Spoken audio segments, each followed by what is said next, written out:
हमारे चैनल को सब्सक्राइब करें और बेल आइकन दबाएं। हाय, मैं हूं आदित्य श्रीवास्तव और आप मुझे अभिजीत के नाम से जानते हैं। For more episodes of CID, subscribe to live crime and hit the bell icon. सारी की सारी दुनिया छुट्टी पर चली जाए, लेकिन मेड अगर छुट्टी पर चली गई तो जिंदगी हराम हो जाती है यार। बहुत लेट हो गया। अरे यार, लैब जाने में लेट हो रहा हूं। ये कौन आ गया इस वक्त यार?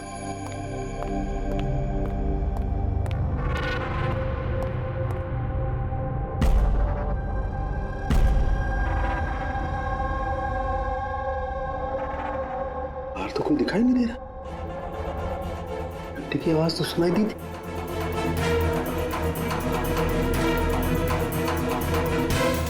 बाहर कोई दिखाई नहीं दे रहा, घंटी सुनाई दी, लेकिन कुछ गड़बड़ है।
You are invited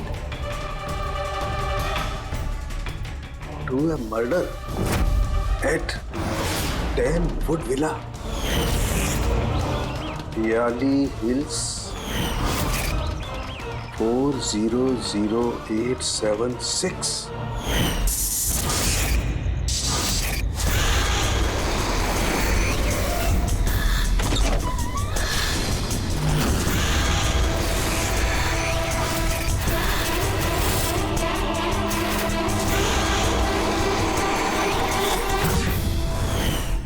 Catch me if you can. ये सच्चाई है या मजाक है?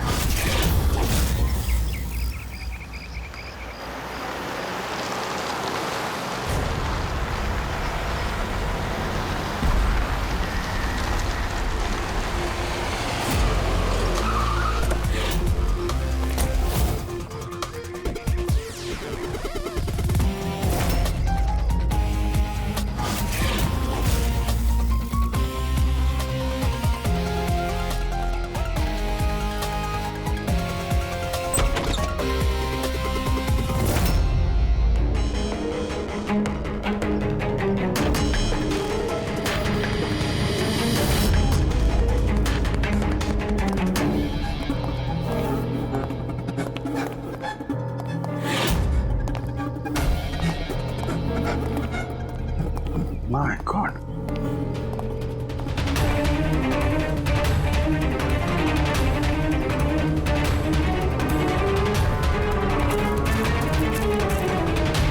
ना तो कोई भी नहीं है, ना कोई गार्ड, ना बंगले का मालिक।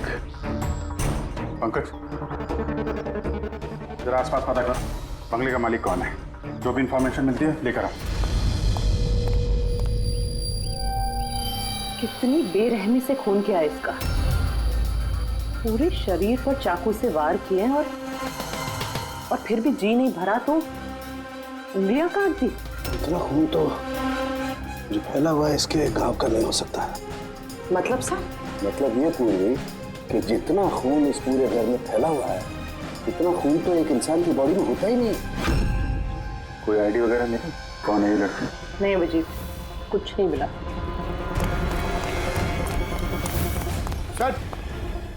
सर, इस बंगले की मालकिन राइना है और वो आधे घंटे में आ रही है। ओके, ठीक है। तब तक एक काम करते हैं, यहाँ पे जितनी भी चीजें हैं, ये ब्लड, कोई सबूत, सब इकट्ठा करते हैं। कुछ भी छूटनी नहीं चाहिए। पता तो चले क्या हुआ यहाँ पे।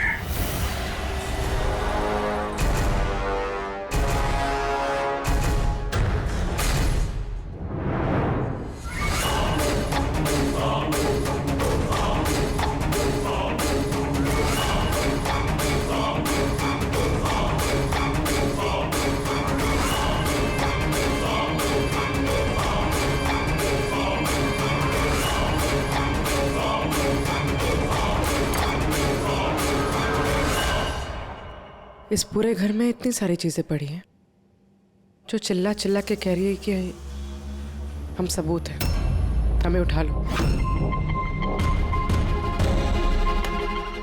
कहीं ये सब प्लांटेड तो नहीं? मतलब खूनी हमारे साथ गेम खेल रहा है।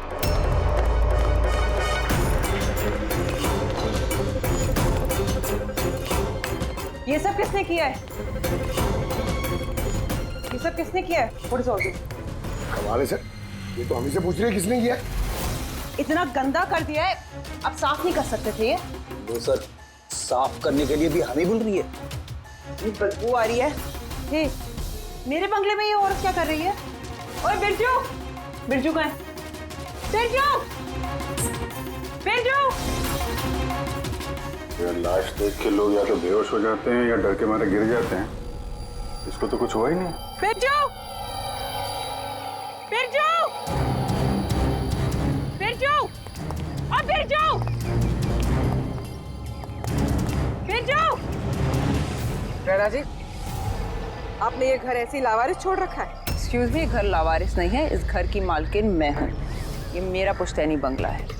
आपका बंगला है तो आपने देखभाल करने के लिए किसी को रखा नहीं है क्या यहाँ पे? ऑफ कोर्स है बिरजू, पर पता नहीं वो कहाँ है। बिरजू! इस औरत की लाश पड़ी है आपके बंगले में, आप उसको भी नहीं जानती?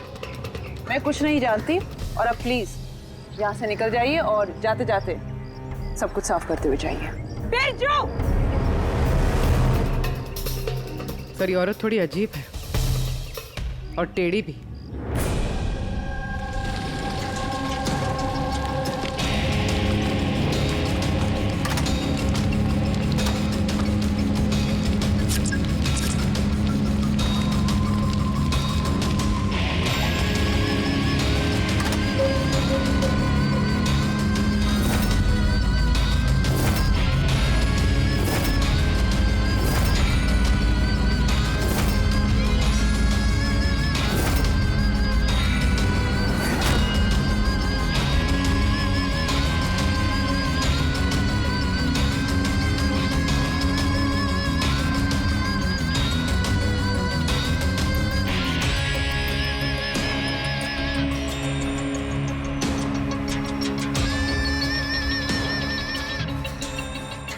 एक केस और 18 सबूत, और खूनी ने सबूत ऐसे सजा के छोड़े थे कि बस पूछो मत।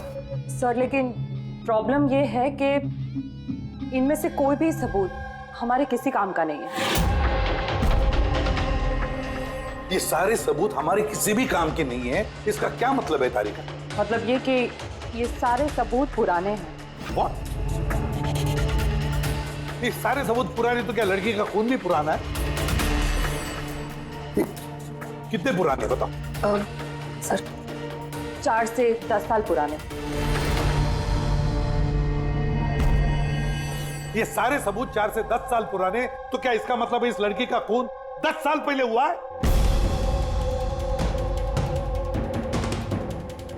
और क्या मिला सबूतों में से बताओ? इन सारे सबूतों में 20 अलग अलग लोगों के डीएनए मिले हैं। वाह, मतलब 20 अलग अलग लोगों ने इन सारे सबूतों को छुआ है ना? हाँ सर। तो फिर फिंगरप्रिंट्स तो मिले ही होंगे? नहीं।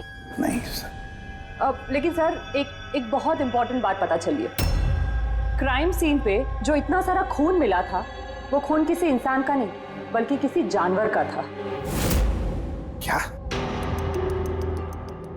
डॉक्टर तारिका, इस लड़की के शरीर पे जो खून लगा हुआ था वो भी जानवर का? नहीं, इस लड़की के शरीर पे और इसके कपड़ों पे जो खून मिला था वो इसी का है, असली खून।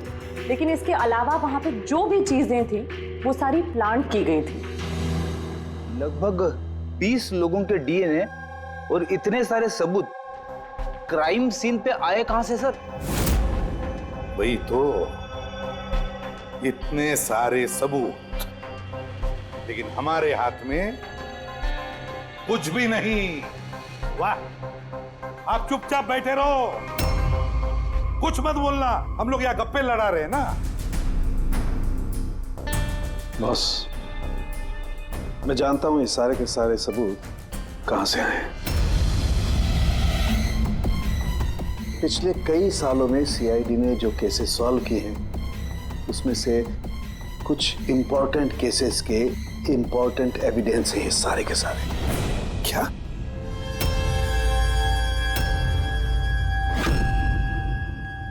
जब मैंने रायना और उसके परिवार का बैकग्राउंड चेक किया, उसके परिवार में 2-3 लोग खून के इल्जाम में जेल की सजा काट रहे हैं। और ये रायना, इसे बाइपोलर डिसऑर्डर है। तभी वो वैसे बर्ताव कर रही थी। और वो जो केयर टेकर था बिरजू, उसका कुछ पता चला? सर, उसकी फोन की लास्ट लोकेशन उस बंगले के बाहर ही एक्टिव थी, उसके बाद से ऑफ है। ढूंढने की कोशिश जारी है। कमाल है, उस बंगले में इतना कुछ हुआ और बंगले की मालकिन को कुछ पता ही नहीं। केयर टेकर गायब है। यार ये कहीं बीमारी की आड़ में कोई गेम तो नहीं खेल रहे? हो सकता है, नजर रखनी पड़ेगी उस पर। पंकज, वो जो लड़की की लाश मिली थी उसका कुछ पता चला? सर सारे पुलिस स्टेशन, न्यूज़पेपर और न्यूज़ चैनल में भेज दिया। थोड़ी देर में पता लग जाएगा सर। सारुण के हमारे पुराने केसेस के सारे सबूत वहां पर कैसे पहुंचे? चुपचाप बैठ के नहीं चलेगा सारुण, मुझे जवाब चाहिए अभी। तू फॉरेंसिक सर्जन है, इस फॉरेंसिक डिपार्टमेंट का इंचार्ज है, अपनी जिम्मेदारी से भाग नहीं सकते तो बस बताओ जल्दी। अपनी जिम्मेदारी से नहीं भाग रहा हूं। और नहीं तो क्या? बताओ ना फिर, हमारे पुराना एविडेंस हमारे रिकॉर्ड में से गायब कैसे हुआ? बस एक काम करते हैं, रिकॉर्ड रूम में चल के वहां पूछताछ करते हैं, पता चल जाएगा बस वहां पर क्या गड़बड़ हुई है। प्लीज। इतने सारे सबूत गायब कैसे हो गए? मालूम है ना ये सबूत कितने इंपॉर्टेंट होते हैं? तो फिर आपके होते हुए ये चूक हुई कैसे? कैसे गायब हो गए सबूत? सर, हमारे होते हुए चोरी नहीं होती सर। तो फिर चोरी कब हुई?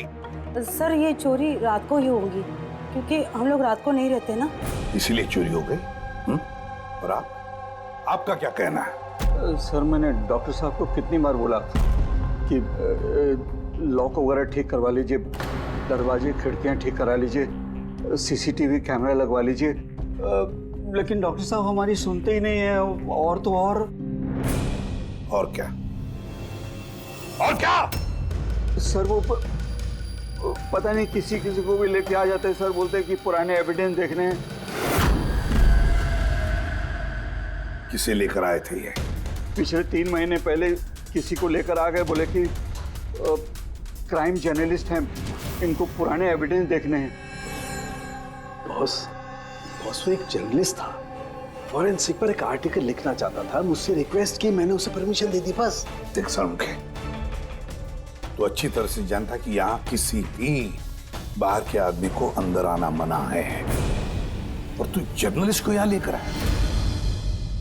सर, पिछले महीने भी सर कॉलेज के स्टूडेंट को लेकर आए थे, उन्हें भी पुराने एविडेंस दिखा रहे थे, तो हो सकता है कि उनमें से किसी ने चोरी की हो। नहीं बॉस, ऐसा नहीं हो सकता। वो तो फॉरेंसिक के स्टूडेंट थे, बेचारे मुझसे परमिशन मांग रहे थे। सर, हम स्टडी करना चाहते हैं, कुछ प्रैक्टिकल देखना चाहते हैं, कुछ सीखना चाहते हैं, सर प्लीज परमिशन दे दीजिए। मैंने उन्हें परमिशन दे दी बस। बॉस, मैं एक रेस्पॉन्सिबल इंसान हूँ बॉस, आफ्टर ऑल ये मेरा अधिकार भी तो है यार। देख सारुण के, सीआईडी को लुटवाने का तुझे कोई अधिकार नहीं है, समझे? और तो और या कोई कॉलेज खोल के नहीं रखा है फॉरेंसिक सिखाने के लिए। तुम स्टूडेंट्स को यहाँ ला कैसे सकते हो? किसके परमिशन से लाया तुमने? देख सारुण के, अच्छी तरह से याद रख, इस रिकॉर्ड रूम में कोई भी नहीं आ सकता। ना मैं ला सकता हूँ, ना तुम ला सकते हो, ना ये ला सकता है, फिर वो चाहे अपने परिवार वाला हो, कोई दोस्त हो। अरे यार, हाँ अभिजीत।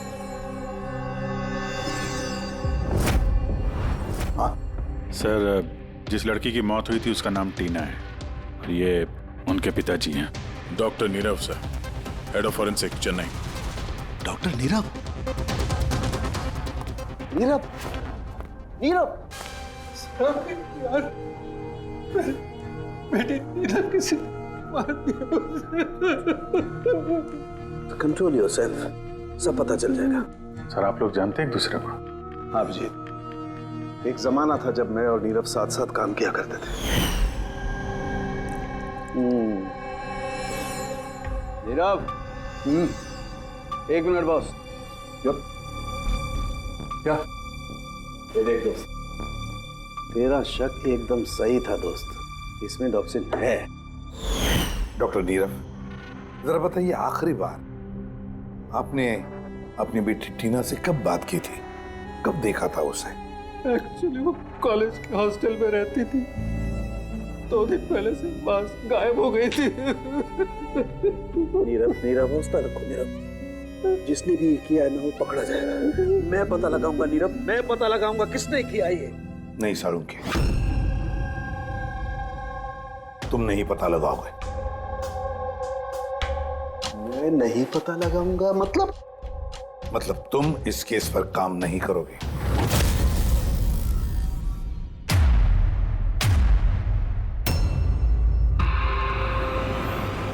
क्यों? क्योंकि तुम्हारी लापरवाही की वजह से फॉरेंसिक रिकॉर्ड रूम में से सबूत गायब हो गए। You are suspended Salunkhe till further notice.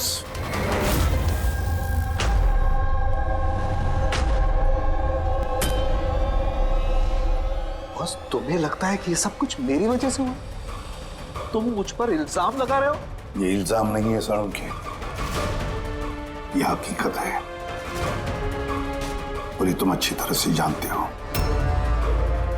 ना। तुम अपने दोस्त जर्नलिस्ट को फॉरेंसिक रिकॉर्ड रूम में ले जाते, ना उन स्टूडेंट्स को फॉरेंसिक रिकॉर्ड रूम में ले जाते, और ना आज मुझे तुम्हें सस्पेंड करना पड़ता।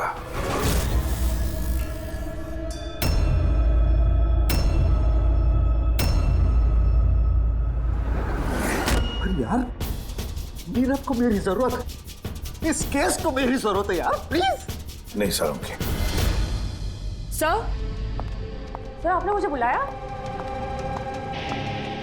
डॉक्टर तारिका, अब से तुम डॉक्टर नीरव की बेटी टीना की केस हैंडल करोगी। मैं? हाँ। लेकिन सर। अभिजीत, साळुंखे का दोस्त जर्नलिस्ट और उसके वो स्टूडेंट्स जो फॉरेंसिक रिकॉर्ड रूम में आए थे, सबकी अच्छी तरह से इंक्वायरी करो, अच्छी तरह से।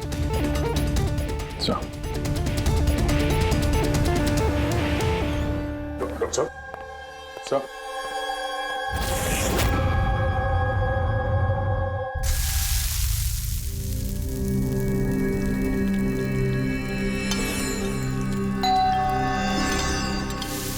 आ गए वो प्रद्युमन के दाएं बाएं, दया और अभिजीत मेरे घाव पर मरहम लगाने के लिए। मुझे मालूम है खोलते ही कहेंगे सर कुछ नहीं होगा, हमें आप पर पूरा विश्वास है, सब कुछ ठीक हो जाएगा। क्या काम ठीक हो जाएगा? पहले तो बेइज्जती करके निकाल देते हैं और फिर भेज देते हैं अपने दाएं बायों को, जाओ जाओ उसके घाव पे मरहम रखो।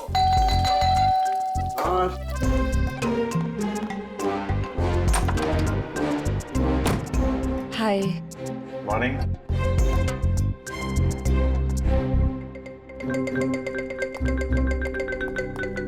अरे क्यों टेंशन ले रहे हैं सर, सब ठीक हो जाएगा। हमें आप पर पूरा विश्वास है सर, हमें पूरा यकीन है आप कोई गलत काम कर ही नहीं सकते, मगर क्या करें, प्रोटोकॉल तो फॉलो करना ही पड़ेगा। देखो, मुझे तुम लोगों की सहानुभूति की कतई जरूरत नहीं है, और हाँ, तुम्हारे एसीपी साहब की सहानुभूति की भी बिल्कुल जरूरत नहीं है। बच्चा नहीं हूं, रो नहीं रहा। मुझे मालूम है प्रद्युमन अपने उसूलों का बहुत पक्का है, होना भी चाहिए। गुड। सर मैं बहुत शर्मिंदा हूँ, आई एम वेरी सॉरी। आपके सामने एसीपी सर ने मुझे नहीं तारिका, शर्मिंदा होने की कोई जरूरत नहीं। तुम अपने काम पे ध्यान दो, हर चीज को बारीकी से देखना, कोई ना कोई सुराग जरूर मिलेगा। हम जिस चीज को भी छूते हैं अपने निशान छोड़ जाते हैं। Remember, every contact leaves a trace behind. बस इसी फॉर्मूले को फॉलो करना। और हाँ, जब तक ये केस सॉल्व नहीं हो जाए, प्लीज यहां पर मत आना। मैं जानता हूं मैं बेगुनाह हूं और अपनी बेगुनाही साबित करके रहूंगा। तब तक के लिए प्लीज लीव मी अलोन। आप लोग अपने केस पे ध्यान दीजिए।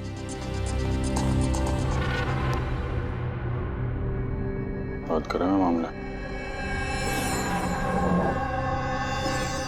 वैसे सर खाने में क्या बना है? भूख बहुत लग रही है।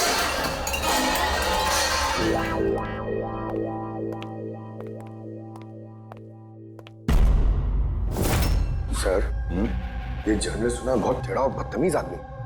3 महीने पहले डॉक्टर नीरव के साथ किसी बात पे झगड़ा भी हुआ था सर। देखते हैं कितना टेढ़ा है। सर, आपको अंदर बुलाया। Thank you.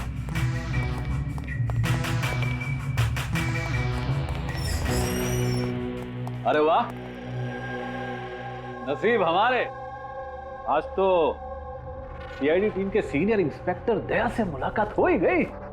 आइए आइए, बैठिए बैठिए। हम यहाँ बैठने नहीं आए। अरे ऐसी भी क्या बेरुखी है जनाब।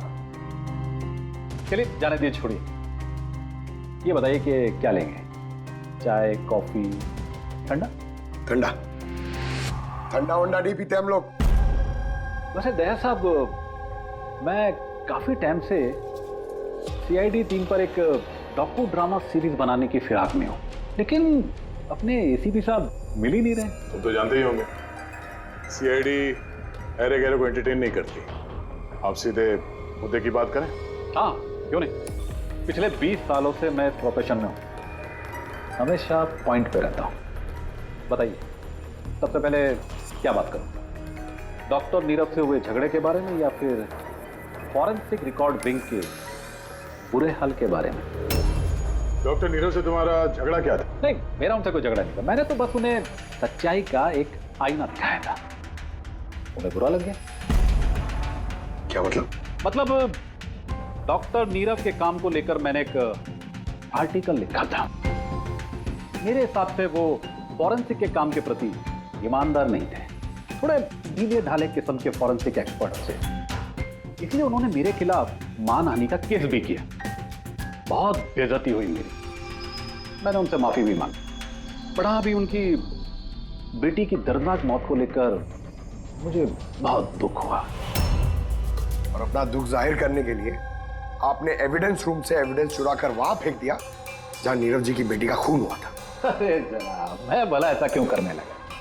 मैं भला क्यों पुरानी हड्डियां और खून से सनी साड़ियां चुराऊंगा? तो वहां एविडेंस विंग में क्या देखने गए थे? फॉरेंसिक लैब से एविडेंस कैसे चुराया जाता, मैं ये देखने गया था। मैं आप लोगों की लापरवाही देखने गया था। खैर, अब जाने दीजिए, ये सब बताने की कोई जरूरत नहीं। अब तो आप लोगों को भी पता चल ही गया होगा। देखिए, ज्यादा भाषण मत दीजिए आप। जितना जितना पूछा जाए उतना जवाब दीजिए बस। क्यों? जब खुद पर बात आई तो मिर्चें लग गई। आप लोगों के पास इस बात का जवाब है कि किसने कैसे फॉरेंसिक लैब से एविडेंस को चुराया होगा? मुझे तो लगता है कातिल आप लोगों की कमियां दिखाना चाहता है। खैर, जाने दीजिए। अब ये बताइए कि ये सीआईडी पर डॉक्यू ड्रामा सीरीज कब स्टार्ट करो? सर, इन्हें ब्यूरो लेके चलते हैं। लगता है ये सही जवाब वही देंगे। उसके लिए लंबा चौड़ा प्रोसीजर लगता है। और वैसे भी सबूत भी तो होना चाहिए ना, क्यों दया साहब? और जल्द मिलते हैं। प्रोसेस पूरा करके सारे एविडेंस लेके आएंगे और तब बात करते हैं सीआईडी पे डॉक्यू ड्रामा बनाने की। हाँ?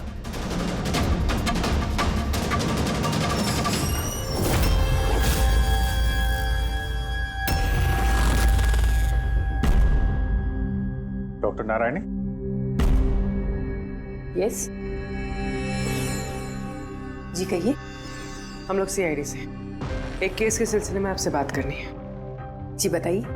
जो स्टूडेंट पिछले महीने फॉरेंसिक रिकॉर्ड रूम देखने गए थे, वो सारे के सारे चोरी और खून के इल्जाम में सस्पेक्टेड हैं। व्हाट? ऑफिसर, आपकी जरूर कोई गलतफहमी हो रही है। हमारे स्टूडेंट ऐसा कभी नहीं कर सकते हैं। हम भी यही उम्मीद करते हैं कि उन्होंने नहीं किया होगा, मगर खून तो हुआ है और इल्जाम उन्हीं पे है। देखो, हमारे बच्चे सिर्फ एजुकेशनल टूर के लिए वहां पर गए थे और आप लोग उन पे शक कर रहे हैं। हमारा काम है केस को सुलझाना और अपराधी को उसके अंजाम तक पहुंचाना। आप उन 10 स्टूडेंट्स को प्लीज बुलाइए। हमें बस उनसे पूछताछ करनी है और उनकी उंगलियों पे निशान लेने। देखिए, आप लोग समझिए, वो लोग स्टूडेंट है, देखिए, हम 3rd डिग्री देके उनको पूछताछ नहीं कर रहे हैं, हम सिर्फ नॉर्मल पूछताछ कर रहे हैं। और हाँ, उनको कुछ बताइएगा नहीं कि हम किस सिलसिले में उनसे बात करना चाहते हैं। ओके। फॉरेंसिक रिकॉर्ड विंग देख के आप लोगों को कैसा लगा? सर मेरा तो दम घुट रहा था वहाँ। कोई जगह है वो भी, पुराने दांत, हड्डियाँ, खून के कपड़े। मुझे तो वो जगह बिल्कुल पसंद नहीं आई। बहुत अजीब सी फीलिंग आ रही थी। तुमको ये खांसी हमेशा रहती? नहीं मैम, कभी कभी होती है। सर मुझे वो जगह बिल्कुल यूजलेस लगी, ना कोई देखभाल, ना सबूत अच्छे से रखे थे। और सर मुझे तो उन कोल्ड केस फाइल्स के एविडेंस को घर ले जाने का मन था, ताकि मैं उन पे स्टडी कर सकूं। मुझे रोमांच महसूस हो रहा था। हत्यारों और पीड़ितों के दिमाग की कल्पना करने की कोशिश की। बुरा इरादा, दुख, दर्द।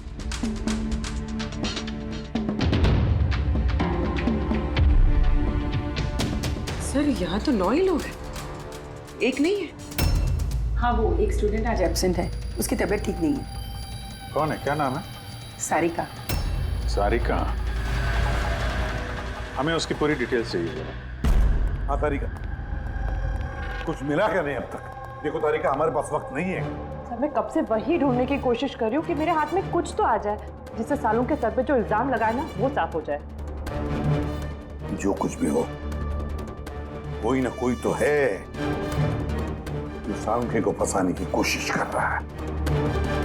कौन हो सकता है और फिर क्यों कर रहा है वो ये? सर तो आपको ये बात पता है, फिर भी आपने सालों के सर को निकाला। तारिका, मैंने सिर्फ वही किया जो कानून ने मुझे कहा। मैं तो सालुंखे को। क्या सर को आप क्या? खुनी ने बहुत बड़ी गलती की है। कौन सी सर? जब तुम लोग वुडविला गए थे, उस घर में घूम रहे थे, अंदर से बाहर, बाहर से अंदर, सब जगह सबूत इकट्ठा कर रहे थे। उस वक्त फ्रेडी, तुम अपने निशान छोड़ रहे थे, अपने हाथों के निशान, पैरों के निशान और भी कुछ कुछ चीजों के निशान, और उसका तुम्हें पता भी नहीं था, एहसास भी नहीं था। और खूनी बिल्कुल वैसे ही निशान छोड़ कर गया है वहां पर। ऐसे निशान जो हम ट्रेस कर सकते हैं। ट्रेसेबल निशान? याद रखो, हम जिस चीज को भी छूते हैं अपने निशान छोड़ जाते हैं। Remember, every contact leaves a trace behind. Sir ने मुझे हिंट दिया था, मेरे दिमाग में कैसे नहीं आया?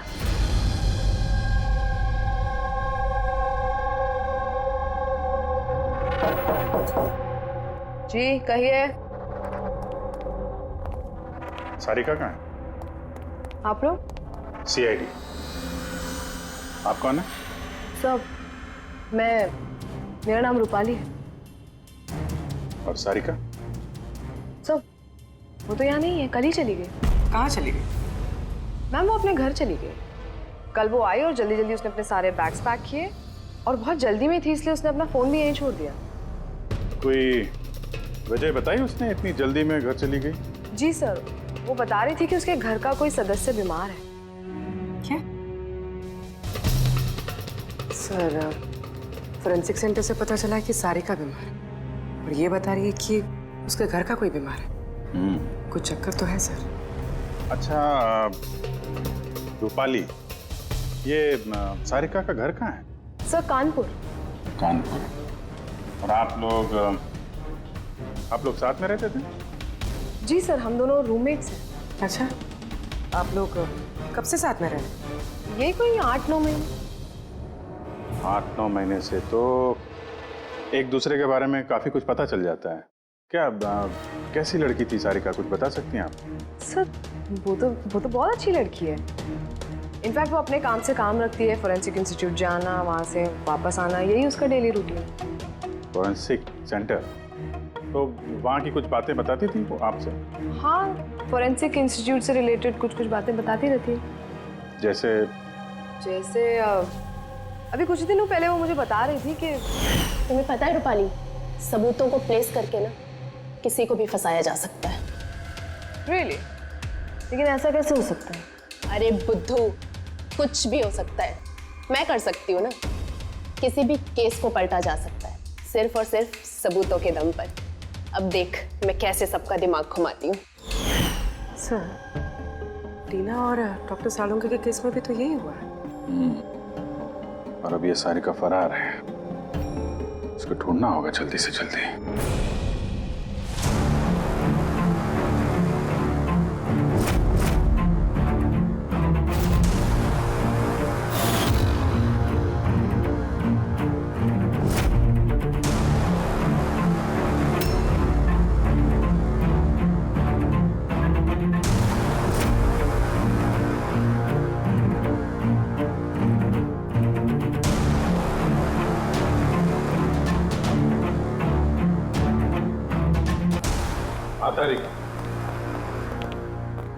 सकोनी जो भी है, अभी उसने इतने सारे सबूत चुराए और क्राइम सीन पे प्लांट किया। ये करते वक्त उसने जरूर इन चीजों को छुआ है। लेकिन डॉक्टर तारिका, तुमने तो कहा था कि फिंगरप्रिंट्स के कोई निशान नहीं मिले, तो फिर इन चीजों को छुआ कैसे? उंगलियों के तो कोई निशान नहीं है, लेकिन मैं ये कहने की कोशिश कर रही हूँ कि इतने सारी चीजें उसने चुराई और क्राइम सीन पर प्लांट। अब इतनी मेहनत करने के बाद उसे जरूर थोड़ा तो पसीना आया होगा। मतलब sweat analysis? Exactly, sweat analysis किया मैंने, स्वेट एनालिसिस। और इस प्रोसीजर से मुझे एक डीएनए भी मिला। ये देखिए, इस डीएनए से मुझे ये पता चला कि इस इंसान को एक खास किस्म की बीमारी है, सिस्टिक फाइब्रोसिस। ये किस तरह की बीमारी है? ये एक जेनेटिक बीमारी है पूर्वी। इस बीमारी से इंसान के बॉडी ऑर्गन्स जैसे किडनी, लंग्स, पैनक्रियाज, इंटेस्टाइन, ये सब डैमेज होने लगते हैं। तो डॉक्टर तारिका, इस बीमारी की तो पहचान भी होगी ना? कोई सिम्टम्स तो होंगे? सिम्टम्स है। अगर ये बीमारी ज्यादा टाइम तक रहे तो वो इंसान की उसकी ग्रोथ पुअर हो जाती है, फैटी स्टूल्स होने लगते हैं, सांस लेने में तकलीफ होती है, बहुत खांसी आती है, इनफैक्ट साइनस इन्फेक्शंस होने लगता है। सांस लेने में तकलीफ और खांसी? तो ऐसे मरीजों को तो हॉस्पिटल के काफी चक्कर लगाने पड़ते होंगे। कांस्टेंट मॉनिटरिंग की जरूरत पड़ती है। बस सुविधा मुझे शहर में जितने भी हॉस्पिटल्स हैं सब में जाकर के पता लगाओ सिस्टिक फाइब्रोसिस के मरीज कितने हैं और क्या उनमें से कोई एक ऐसा पेशेंट है जिसका हमारे इस केस से संबंध है।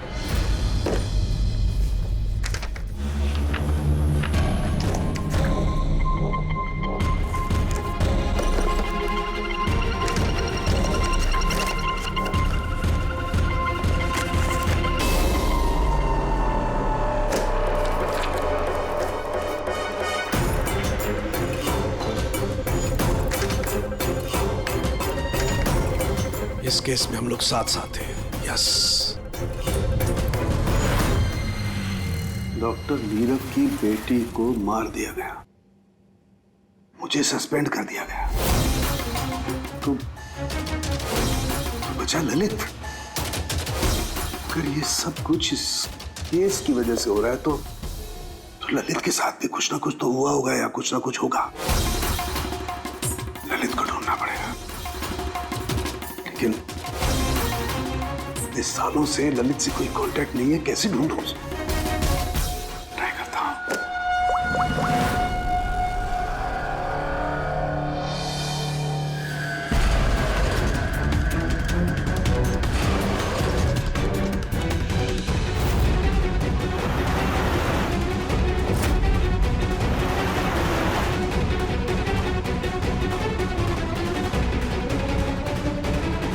Are you sure? ये वही है? जी हाँ, ये वही है। और इसको हॉस्पिटल में 2-3 बार आना ही पड़ता है। My God. Thank you very much. Thank you.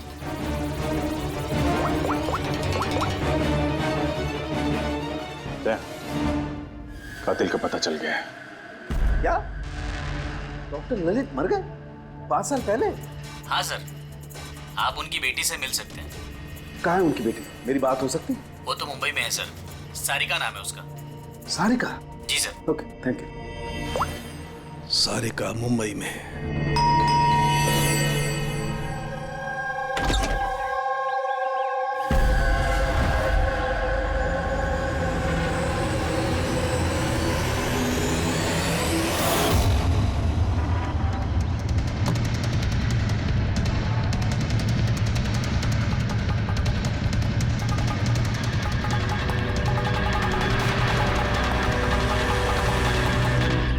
सच के बहुत करीब हो तुम। एक आखिरी जगह जहां खून होगा। इंतजार कर रहा हूं तुम्हारा, वही जहां से ये सब शुरू हुआ था 8 साल पहले।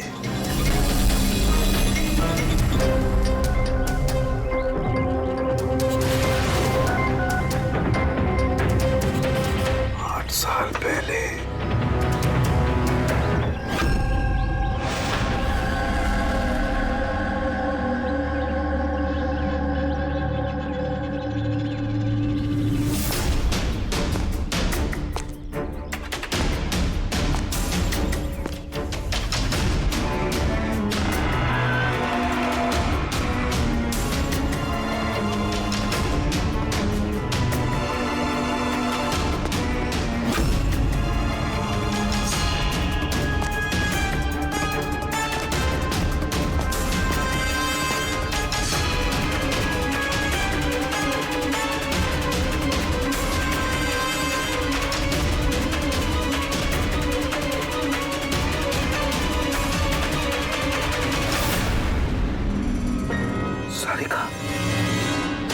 इसे किसने मारा? ये लाइट को क्या हुआ?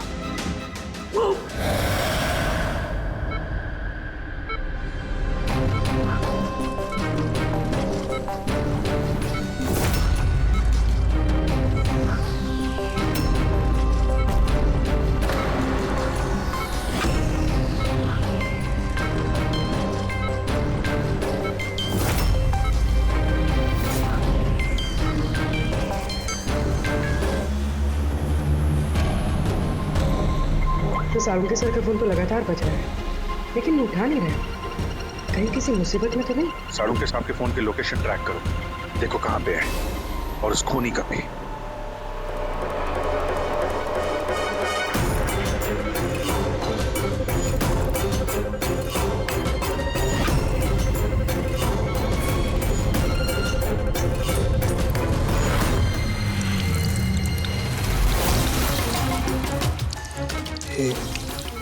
ये क्या कर रही हो? तुम्हारी मौत है, धीरे धीरे और बहुत ही दर्दनाक।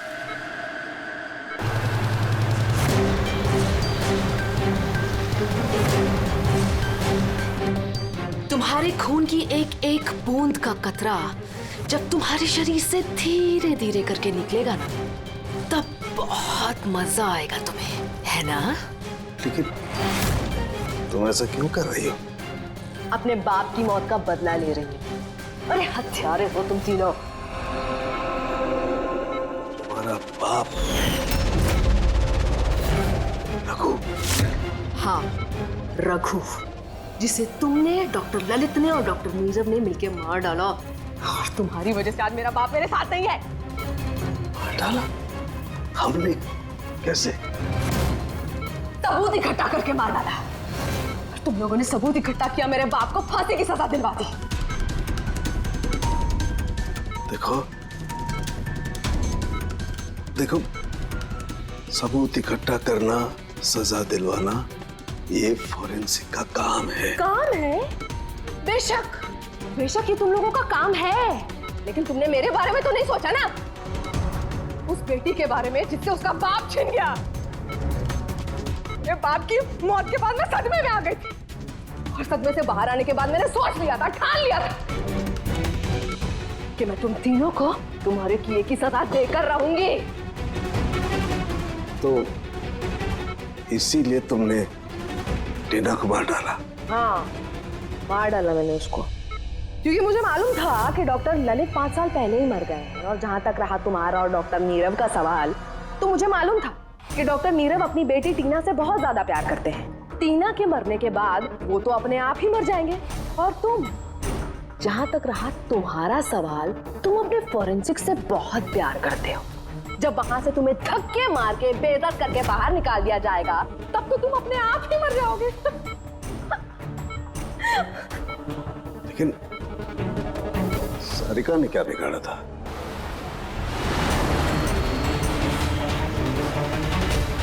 सारिका? उसे तो मरना ही था। वो ललित की बेटी जो थी, और वो फॉरेंसिक में काम करती थी, तो मेरे काम आती ना वो। उसी की मदद से तो मैंने फॉरेंसिक विद से सारे सबूत इकट्ठा किए थे। तुम्हारा फॉरेंसिक तुम्हारे खिलाफ। ये देखो डॉक्टर सालुंके, हो गया मेरा बदला पूरा। और जब तक सीआईडी यहाँ पर आएगी ना, तब तक तुम ऊपर। Good by doctor Salunke.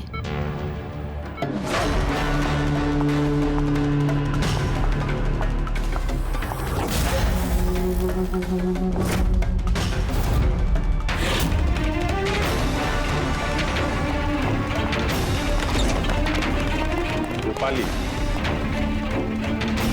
खेल खत्म तुम्हारा। मेरा खेल खत्म और सालुंके का भी। बचा सकते हो ना तुम लोग, तो बचा लो।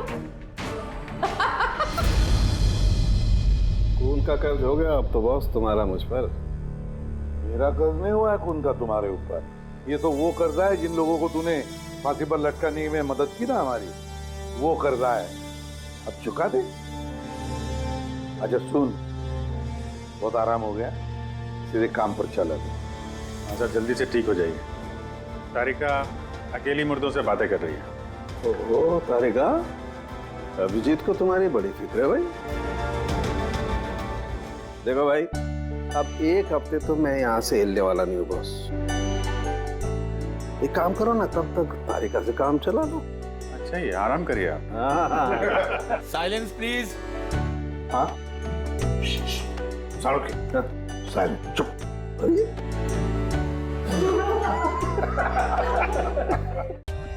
For more updates, subscribe to our channel, click the show links and enjoy watching the videos.